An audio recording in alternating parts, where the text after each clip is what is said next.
जय हो बजरंगबली।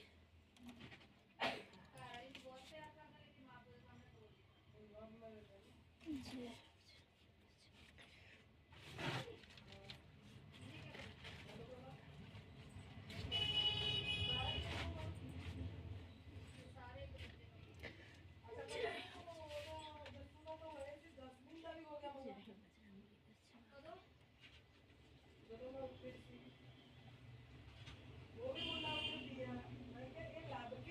व्यास जी ने कहा, एक बार नैमिषारण्य तीर्थ में 88,000 मुनि एकत्र होकर सूर्य जी से पूछने लगे, हे हनुमान, आपने हमें अनेक पुराणों की कथा सुनाई, अब कृपया करके हमें ऐसा व्रत उसकी कथा बताए जिसके करने से संतान की प्राप्ति हो तथा मनुष्य के रोग सब दुख आदि का भय दूर हो। कलयुग में सभी जीवों की आयु बहुत कम है।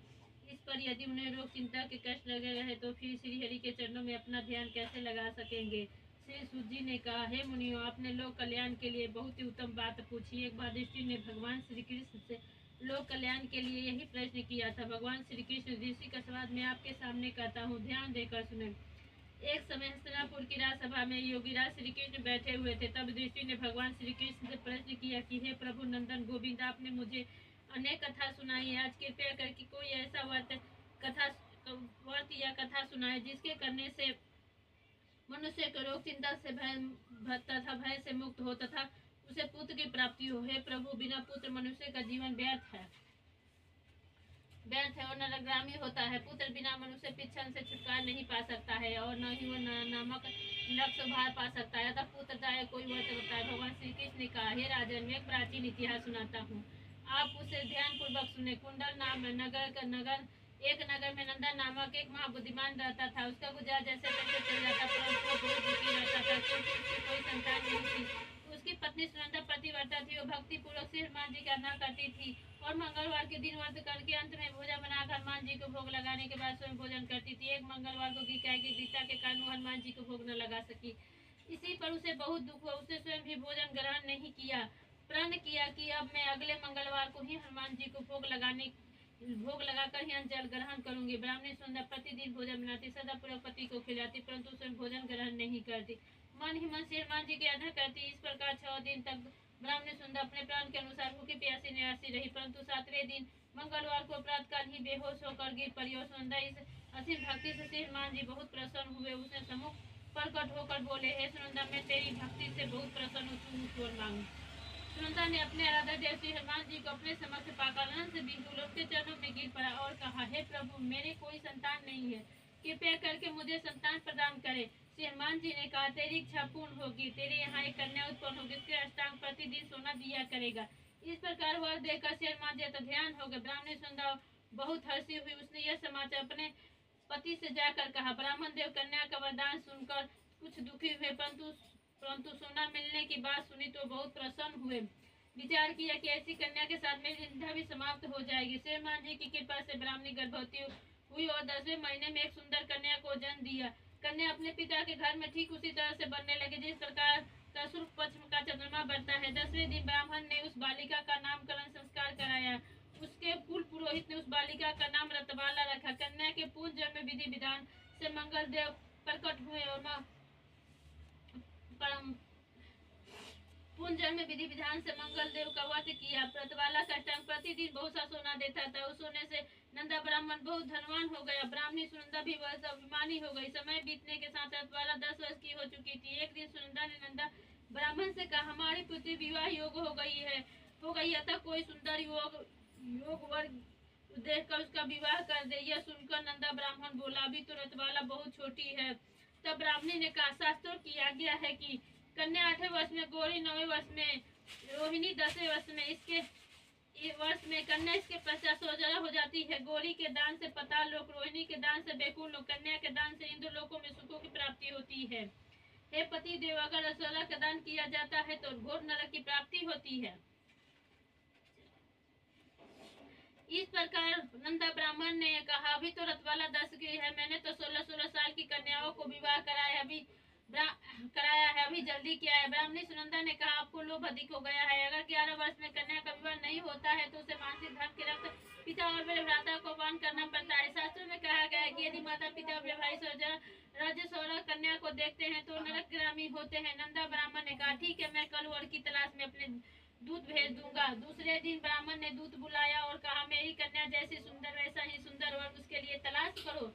दूत स्वामी की आज्ञा पाकर वर खोजने के लिए चल पड़ा। अनेक नगर घूमने के बाद उसने पंपई नगर में सुंदर ब्राह्मण युवक को देखा। यह बालक जिसका नाम सोमेश्वर था बहुत गुणवान था। दूत ने उस सुंदर और गुणवान ब्राह्मण पुत्र के बारे में अपने स्वामी को पूर्ण विवरण दिया। ब्राह्मण नंदा को भी सोमेश्वर अच्छा लगा और फिर एक शुभ मुहूर्त में विधि पूर्वक सोमेश्वर को कन्या दान करके ब्राह्मण ब्राह्मणी संतुष्ट हो गए। परंतु ब्राह्मण नंदा के मस्तिष्क में तो लोभ समाया हुआ था। उसने रतवाला का कन्यादान तो कर दिया था, परंतु वो बहुत खिना था। उसने विचार किया कि रतवाला अब ससुराल चली जाएगी, इससे जो मुझे सोना मिलता है वो आगे नहीं मिलेगा। मेरे पास जो धन था कुछ तो इसके विवाह में खर्च हो गया और जो शेष बचा है वह भी कुछ दिन के पश्चात समाप्त हो जाएगा।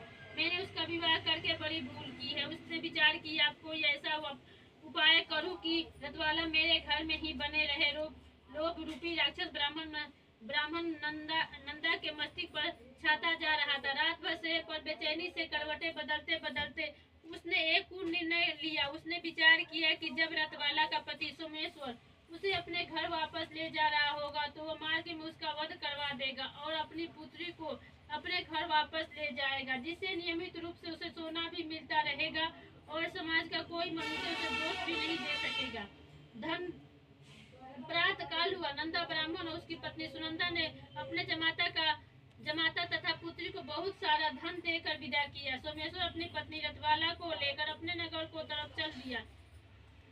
ब्राह्मण नंदा महालोक के वशीभूत हो पाप पुण्य का विचार भी भूल चुका था। उसके भयानक निर्णय को काय रूप देने के लिए उसने अपने दूत को मार्ग में अपने जमाई का वध करने के लिए पहले ही भेज दिया। दूत मार्ग में ही छिपकर बैठ गया। जैसे ही सोमेश्वर छिपे स्थान पर पहुंचा, ब्राह्मण दूत ने स्वामी की आज्ञा का पालन करते हुए सोमेश्वर का वध कर दिया। इसके पश्चात उसने समाचार ब्राह्मण तक भी पहुंचा दिया। अपने जमाता के वध का समाचार प्राप्त कर नंदा ब्राह्मणों स्तर पर पहुंचा। जान रुदन करती अपनी पुत्री से बोला, पुत्री, मार्ग में लुटेरे ने तेरे पति का वध कर दिया है। भगवान की इच्छा के आगे किसी का कोई वश नहीं चलता है। अब तू घर चल, वहाँ रहकर ही शेष जीवन व्यतीत करना। जो भाग्य में लिखा है वही होता है। अपने पति की अकाल मृत्यु से रतवाला बहुत दुखी हुई। करुण क्रदन और रुदन करती हुई वह अपने पिता से बोली, हे पिताजी, इस संसार में जिस स्त्री का पति नहीं उसका जीना व्यर्थ है। मैं अपने पति के साथ ही अपने शरीर को जला दूंगी और सती होकर अपने इस जन्म को माता पिता के नाम को तथा सास ससुर की यश को सार्थक करूंगी। ब्राह्मण नंदा अपनी पुत्री रतवाला के वचनों को सुनकर भाग रह गया। वह विचार करने लगा कि मैंने व्यर्थ ही जमाता वध का पाप अपने सिर लिया। रतवाला अपने पति के साथ अपने प्राण तक देने को तैयार है। मेरा तो दोनों तरफ से मरण हो गया। धन तो मिलेगा नहीं, जमाई के वध के पाप फल इतना भी भुगतनी पड़ेगी। यह सोचकर वह बहुत दुखी हुआ। सोमेश्वर की चिता रचाई गई। रतवाला सती होने की इच्छा से पति का सिर अपने गोद में रखकर चिता में बैठ गई। जैसे ही सोमेश्वर की चिता में आग लगाई गई, वैसे ही प्रसन्न हो मंगल देव वहां प्रकट हुए और बोले, हे रतवाला, मैं तेरी पति भक्ति से बहुत प्रसन्न हूँ, तू उठ वर मांग। रतवाला ने अपने पति का जीवन दान मांगा। मंगल देव बोले, रतवाला, तेरा पति अजर अमर है, यह बड़ा विद्वान भी होगा, इसके अतिरिक्त तेरी जो इच्छा है वर मांग। रतवाला ने कहा, हे ग्रहों के स्वामी, यदि आप मुझ पर प्रसन्न हो तो मुझे वरदान दीजिए कि जो भी मनुष्य मंगलवार के दिन प्रातः काल लाल पुष्प लाल चंदन से पूजा करके आपका स्मरण करे, उसे रोग वृद्धि न हो, स्वजनों से कभी वियोग न हो, सब अग्नि तथा शत्रुओं का भय न है। जो स्त्री मंगलवार का व्रत करे वो कभी विधवा न हो। मंगलदेव तथा अस्तु का ध्यान हो गए। मंगलदेव की कृपा से सोमेश्वर जीवित हो उठा और रतवाला अपने पति को पुण्य प्राप्त कर बहुत प्रसन्न हुए। सोमेश्वर अपनी पत्नी को लेकर अपने नगर को चला गया। इसके बाद से दोनों पति पत्नी मंगलदेव का व्रत प्रत्येक मंगलवार को करने लगे और मंगलदेव की कृपा से इस लोक का सूर्य ऐश्वर्य भोग कर अंत में सौलोक हो गए। जय हो बजरंग बली की जय। गुरु चरण सरोज रज निज मन मुकुंद सुधारी, बरहु रघुवीर बिमल जसु जो जालो फल जानी, बुद्धिमान तनु जानिके सुमिर पवन कुमार, बल बुद्धि विद्या देहु मोहि कलेश विकास। जय जय हनुमान ज्ञान गुण सागर जय कपि संति लोक उजागर रामदूत तुलित बलधामा अंजनी पुत्र पवन सुत नामा महावीर विक्रम बजरंगी कुमति निरावर सुमति के संगी कंचन विराजे सुरेशा काना कुंडल कुचित केसा हाथ भौजे ध्वज विराजे कांधे मुँह जनेऊ साजे शंकर सुमन केसरी इंद्र तेज प्रताप महाजग बंदन विद्या गुण गुरु चित्ताई राम काज करबे को आतुर प्रभु चरित सुनो कर सिया राम लखन सीता बनवसी सूक्ष्म रूप से ऐसी दिखाओ विकट रूप धरि लंक जरावा भीम रूप धरि सुसाय रामचंद्र जी के कासाय लाए सजीवन लखन जी आए श्री रघुपति हर जी जाय रघुपति की बहुत बड़ाई तुम प्रिय भरत संभाई सहसन बधो तुम अस गावे अस कहि श्रीपति कष्ट लावे संकादि ब्राह्मण मुनि सा नारद साधि सजम कुबेर दिक्पाल जहाँ कभी कभी सुखे कहाँ थे तुम कार सुगा कि न राम मिलाए राजपति न तुम मंत्र विभीषण माना लंकेश्वर भाई जग जाना जुग सहस्त्र भोजन पर भानु लीले तानु मधुर फल जानो प्रभु मंदिर का मुख माही जल्दी लगे चंदाई दुर्गम काज जगत के दे सुगन गो तुम देते राम दुलारे तुम रखवाले होत ना गे बिन पे सारे सब सुख है तुम्हारी सरना तुम रक्षक काहू को डरना अपन ते समारू आपे तीनों लोग हाकते कापे भूत पिचास निकट नहीं आवे महावीर जब नाम सुनावे ना से रोग ऐसा पीरा जे पत निरत हंदीरा संकट हनुमान छुड़ाए मन का चंद ध्यान जो लावे सब परम तपस्वी राजा